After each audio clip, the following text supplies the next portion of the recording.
about that time to pay some bills, you feel me? Yo, what it do? SRT gang. It's your boy with the fat SwaggyReacts, and we are back with another reaction video, man. And shouts out to Mr. Nightmare, man. This is what you guys requested, because I pretty much posted on the community tab earlier, like, what did you guys, like? Of course, I'm like, Mr. Ballin was one of the highest ones as well, you know what I'm saying, on top of Slap Ham. But I'm like, Mr. Nightmare is what you guys chose. This is what we're going to be checking out. 3 disturbing children drawings with backstories. Now, like, share, comment, subscribe. I don't know what to expect going into this, but I'm pretty sure it's going to be a banger. It's Mr. Nightmare, man. So if you guys checking this video out for the first time, I drop one of these every night at midnight. Hit that subscribe button, hit that bell. Most of all, hit that thumbs up button. I'm trying to get to 50K before I hit August. So hit that subscribe button, gang. So without further ado, let's get into it. Years ago, I did a somewhat lighthearted video about the creepiest children's drawings. I made jokes about a lot of them, but a few on that list did seem like they might have had some sinister backstories. Over the years, I've gotten a handful of kids' drawings with backstories emailed to me. Today, I'm going to be compiling a few of those into this video. Let's go. This was the drawing made by a 6-year-old boy in 2012. The picture was found in his room by his older sister Tracy, who sent this to me, who was 14 at the time, and she showed it to her parents. In the picture is the family around the dinner table, drawn in a typical 6-year-old skill level. The reason Tracy showed it to her family is because she could recognize all the family members at the dinner table, even the family dog and cat. Who she couldn't recognize was the man sitting on the floor kind of behind the table. Tracy said in her emails to me that when she was asking her little brother who that man was, he kept shrugging his shoulders and saying he's not allowed to tell. The man was drawn to be dressed in all black and has reddish brown curly hair, as you can see. Because of her little brother's refusal to explain who that 5th person in the picture was, she showed it to her parents, explaining that he likely had an imaginary friend or was pretending to be seeing ghosts. See, yeah, like we learned this a lot. I mean, we're like earlier before about children having like imaginary friends and like stuff like that. So yeah, I mean, I can definitely see that. You know what I mean? But that's crazy for him to draw it in the picture as well, like with his family. That's crazy to me right there. Her parents, explaining that he likely had an imaginary friend or was pretending to be seeing ghosts. After the parents confronted the child at dinner, asking who the man in the picture was, the boy made a pouty face and shrugged his shoulders. He did this anytime they asked, with the most detailed answer from his mouth being, "I'm not allowed to tell." The parents, specifically the dad, weren't fazed by it, as really a 6-year-old could draw anything and create some kind of crazy story in their head behind it. Yeah. Tracy would be responsible for watching her brother often when their parents weren't home. And one day when she was left in charge of watching him, she heard her brother talking to someone in his room. Upon getting to his room, she learned he was just playing with his toy car set on the floor, talking to most likely himself as he played. Tracy asked if he was talking to anyone. He looked at her and shrugged his shoulders again, pouting his face. Tracy then noticed some candies on the floor of her brother's room, a specific kind of green apple flavored candy that she'd never seen her mother buy before. She asked him where he got this, and he ignored her, going back to playing. Tracy took the candies, and that angered her brother, yelling, "Give them back." She waited until her parents returned home to ask if either of them had bought the unusual candy. Since the boy was only 6 and it was summer break, aka receiving the candies at school wasn't even a possibility, the random candies appearing in the boy's room became a concern. Even as the boy was scolded and pressed by his parents as to where he got the candies from, he still just made his pouty, angry face and ignored them. The boy was grounded by his father until he would answer the question, so he wasn't allowed to leave his room. The family checked the closets in his room, under the bed, even the closets outside of the room. The idea that someone was inside of the house was out the window. On that same night that he was grounded, Tracy sat close to her bedroom door instead of on her bed, so that she would easily hear if and when her brother in the next room would start talking. And sure enough, when he did, which to note was way past her brother's bedtime, she jumped up and ran to his room, opened the door, and saw her little 6-year-old brother standing at his open window talking to a man who looked as though he were about to climb into the room. Whoa! Tracy screamed for her mom and dad, causing the man whoa, whoa, whoa, like. Ran at the window to flee, and her brother began to cry. Once Tracy told her parents that a man was talking to her brother through his window, the police were called. The boy still refused to talk at first, but with the police there, he eventually said that his friend told him not to tell anyone about him, or that he couldn't come and play anymore. When asked his friend's name and age, he said he didn't know. When asked what the two of them would do, the boy said he would come with snacks and candies for him and just play with toys. When asked how they met, he said they met in front of the house one day when the man stopped on his bike and gave him some candy. After offering to come back with more candies and snacks, Tracy's brother told him which bedroom window was his, and that's when this started. Oh, nah, see, nah, hell to the no. Like, that's one thing. Like, when I'm out and about with my daughter, like, I'm making sure she's talking to other children, no other, nah, hell nah. Like, bro, boy, y'all know the slogan. I'm not even finna play. Y'all know the slogan. I'm not playing. Submitted to me all the way back in 2015. This was sent by a mother of 2 children, a 6-year-old boy and an 8-year-old girl. Almost every night between the hours of 12 and 5 a.m., the boy would come to the parents' bedroom crying that he's scared because someone or something was in his room at the edge of his bed. The boy would claim that every night the person or thing would come out from his closet and move to the same spot at the foot of his bed and just stand there not moving. The first few times the parents would check the boy's bedroom just to make him feel better. The closet door would always be opened. When questioned why the closet door was always open when it was supposed to be shut, he would claim that it was because he was telling the truth about the thing in his closet.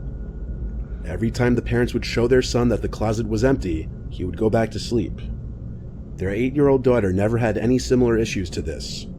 For a few nights, the parents would let him start sleeping in their room on the floor with a blanket. Eventually, though, after this had been going on for too long, the parents decided to humor him one more time and asked him to draw what the thing at the foot of his bed looked like. His drawing sent chills down his parents' spines. In the drawing was some grudge-like figure that seems like it would be enough to give a grown man nightmares, let alone a 6-year-old boy. There also appears to be something at the window, and when questioned about this, the boy said that he sees it at the window sometimes too when it's not at the foot of his bed.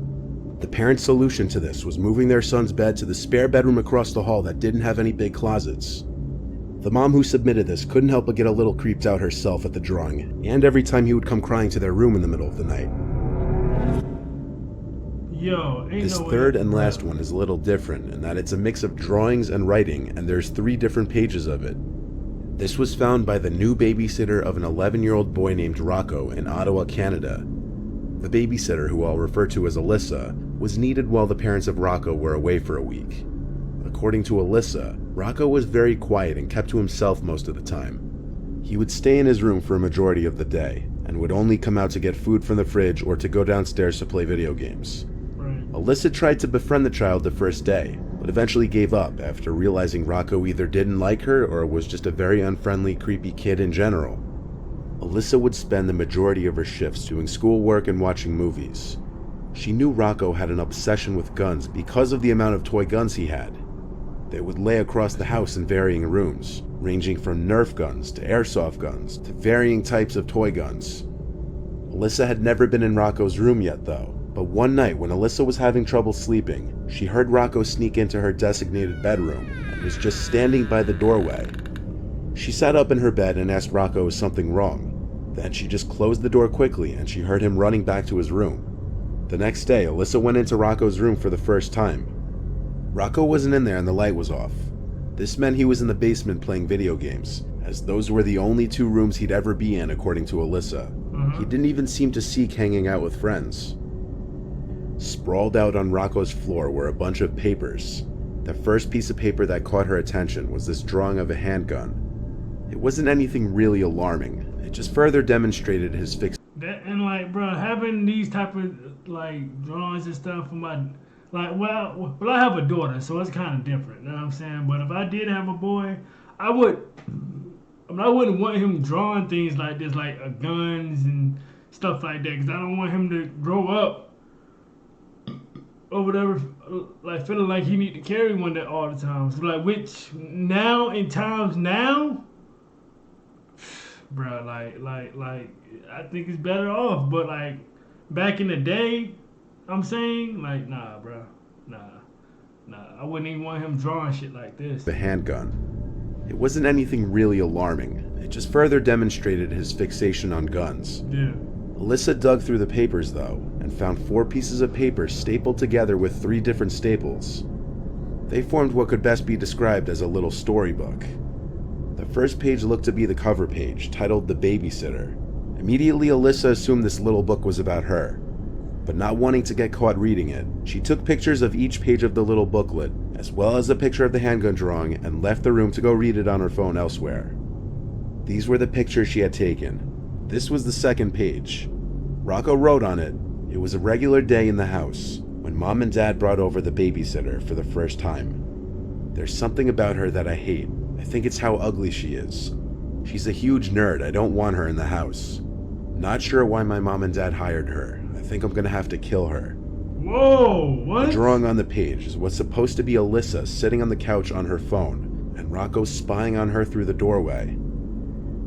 This was the next page. It's day 3 and she's still here. Parents think I'm a baby or something that needs an annoying, ugly babysitter that eats all our food and drinks. In this drawing, Rocco appears to be grabbing a kitchen knife while Alyssa's in the fridge. The child's disdain for his babysitter becomes increasingly apparent in a disturbing manner. But the next and last page is by far the worst. It says, "She caught me sneaking into her room. I have to be quieter next time." The picture is quite obviously Rocco holding a knife behind his back while Alyssa lay asleep in her bed.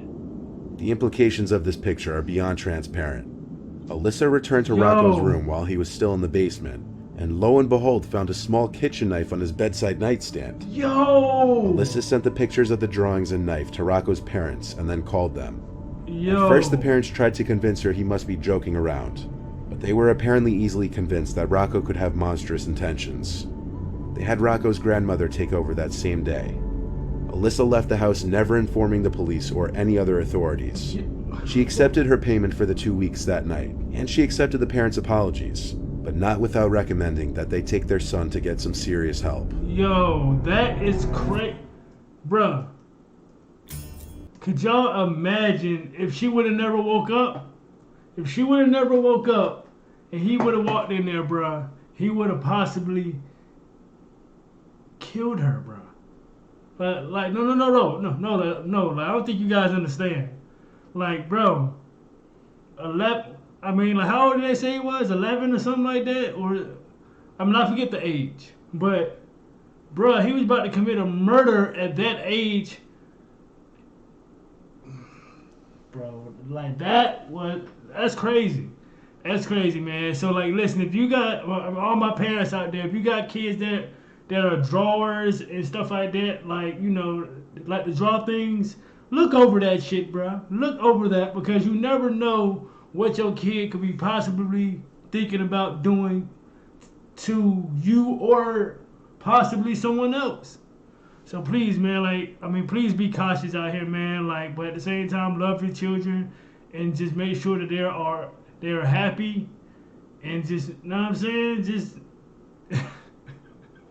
that shit's crazy, bro. Like, make sure you guys are tuned in tomorrow when I drop another one. And make sure you guys are also subbing up to the channel, man. And hit that thumbs up button, get this video to 200 likes, and I'll be back on Monday with another one, gang. And SRT gang, I am out this thing, man. Let's get it.